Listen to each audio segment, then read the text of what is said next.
Laringite, sinusite, rinite, você sabe o que quer dizer tanto it?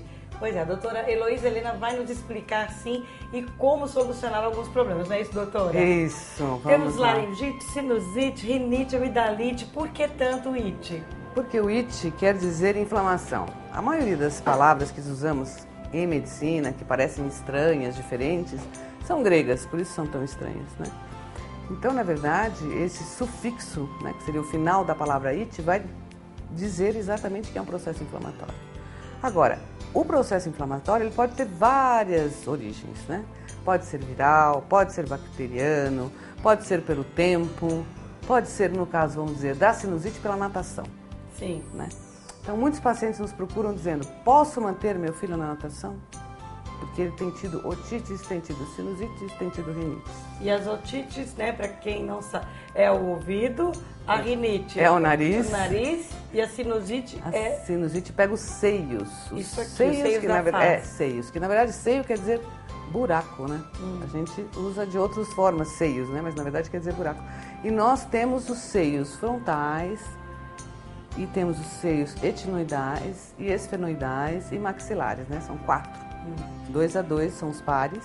E eles, quando inflamam, que dentro deles você tem a mesma mucosa que você tem dentro do nariz, eles inflamam, eles causam muita dor, catarro e inchaço. Que é aquela dor insuportável da sinusite. Exatamente, que o pessoal fala, estou com dor de cabeça de sinusite. Na verdade, se a gente for olhar as dores de cabeça que a gente tem, poucas são devidas à sinusite, porque a sinusite tem outros sintomas. A dor de cabeça, muitas vezes, é só a dor de cabeça. Então, a gente tem que definir, porque os pacientes chegam dizendo, estou com sinusite. Aí eu pergunto, como é a sua sinusite? Né? Porque a sinusite, quem tem que dizer se tá ou não sou eu. Verdade, né? É o Porque médico isso tem que é um dizer. diagnóstico, tá certo? O paciente tem que me dar os sintomas, principalmente em se tratando de homeopatia. Porque eu não vou tratar a sinusite, eu vou tratar o paciente que tem sinusite. Descobrir a causa, não é isso? Descobrir a causa e descobrir que tipo de sinusite. Né? Porque alopaticamente é um quadro clássico de sinusite, você trata antibióticos, anti-inflamatórios, cortisonas, inalações. Né? Esse é o clássico. Agora, nós homeopatas já vamos ver todo o aspecto da pessoa. Entendeu? Que tipo de pessoa é, como apareceu essa doença, em que momentos ela volta, porque muitas vezes ela é crônica, quer dizer, o paciente tem várias crises no decorrer da sua vida e chega até nós porque já se cansou dos outros tratamentos. Tá. No caso agora no verão, né? Porque tem as que são as chamadas doenças do inverno que atacam mais. E o verão? No verão nós temos os problemas seríssimos de ouvido. A sinusite também, a rinite também. Mas nós temos problemas de ouvido sério. Por quê? Porque por causa da piscina. Ou da praia, ou do mar, né?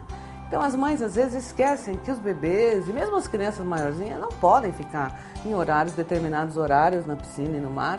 E quando você contesta, pergunta, indaga, ela fala, mas ele quis. Mas ele são quis os como? horários que ele fica ou é o tempo que ele fica? As duas coisas, Sula. Como assim? As duas coisas. As mães, por exemplo, o bebê quer ficar na piscina 2 horas e a mãe acha que como ele quer, tudo bem. Tá bem.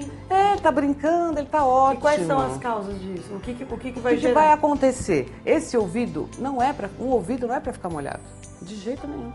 O ouvido é uma coisa que tem que ficar sequinha. A hora que ele fica entrando água, mantendo aquela água, mantendo a umidade do ouvido, você pode ter uma otite externa, que é uma coisa muito que acontece dolorosa. muito nessa época, né? Exatamente, que é um problema do verão. E as otites que a gente chama de médias, que afetam a outra parte do ouvido, que também são muito dolorosas, também pode ser por excesso de friagem, daí no caso, né?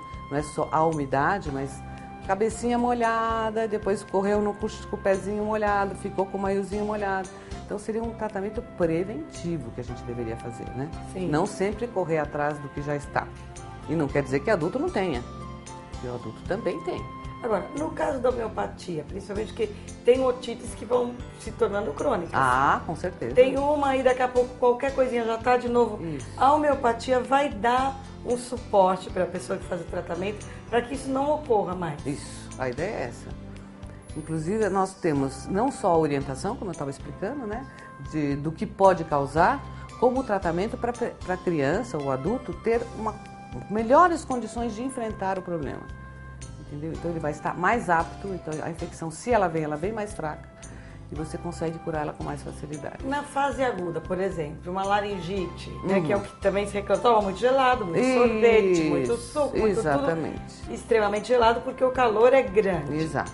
Consequência, uma amidalite. Isso. Chega uma laringite. Uma laringite. Amidalite, as pessoas às vezes falam, mas qual a diferença entre uma coisa e outra? A diferença é o local. A primeira barreira que a gente tem de defesa no organismo é a amígdala. Então as pessoas falam, vamos operar a garganta que está inflamando muito. Operar sempre é o último recurso, porque é a primeira barreira do organismo. Depois da amígdala, nós temos a faringe e depois a laringe. Entendeu? Então, na verdade, é o mesmo local, é a continuação do mesmo tubo. Né? Então, a homeopatia também, nesses casos, também vai dar um suporte para evitar que a coisa fique crônica. Crônica em que sentido? É isso que eu ia falar. Repetitiva. Exatamente, a homeopatia, ela evita.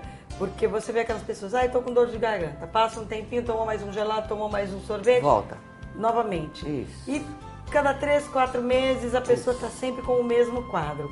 Se eu faço hoje um tratamento de homeopatia, eu vou retardar e até anular esse problema? Muitas vezes a gente consegue. Então, por exemplo, a minha grande frustração na minha carreira é quando eu chego ao ponto de um paciente eu tenho que dizer, você tem que operar a amígdala.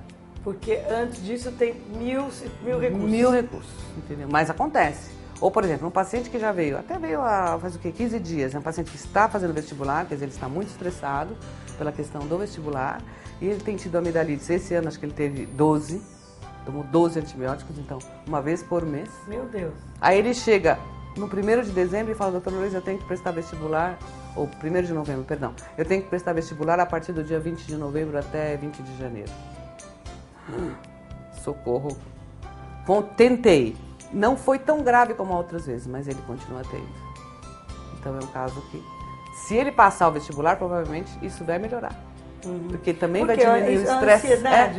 A ansiedade, vai influenciar. noites mal dormidas, entendeu? Preocupado, e sai do cursinho tarde, volta para casa, não se alimenta direito. Então são muitos fatores que vão proporcionando esse quadro. Exatamente. A má alimentação, a forma errada realmente de conduzir a alimentação no sentido de mais gelado e ar-condicionado. E o ar-condicionado também contribui muito, é para essa coisa das ites, das rinites, das amidalites. Exatamente, é né? verdade. Todas as ites aí são amigas do ar-condicionado. Opa, elas adoram.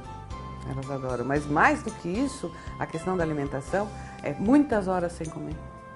Isso também influencia. Também. Porque você tem a sua resistência vai até um certo ponto. O organismo está pedindo para você comer e você não come. E às vezes você come um sanduíche, entendeu? Você come doce, não faz as refeições como deveriam ser feitas. Então muitas vezes a gente pede a ajuda da nutricionista. Doutor Luísa, mas não tenho tempo de comer. Quer dizer, como que uma pessoa pode não ter tempo de comer? Mas... ainda que coma, mas que faça...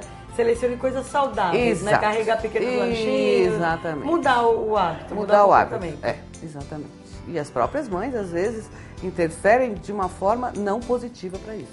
Né? Não proporcionam o lanche. Compra na cantina que é mais fácil.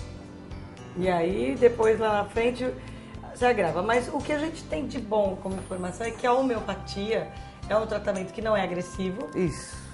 Pode-se dizer que é o quê? Médio e longo prazo? Médio e longo prazo não, e até casos agudos mesmo. Tem casos agudos que também. vão muito bem. Mas a médio e longo prazo é o ideal. Até porque, assim, é aquela coisa de você não ter mais o problema. Isso. Né? Uma rinite é curada através da homeopatia. Uma rinite é curada através da homeopatia, com certeza. E se às vezes não curada, mas ela melhora muito, o paciente suporta melhor. Entendeu? Suporta, como você está dizendo. Tem uma paciente que trabalha na Air France, no aeroporto.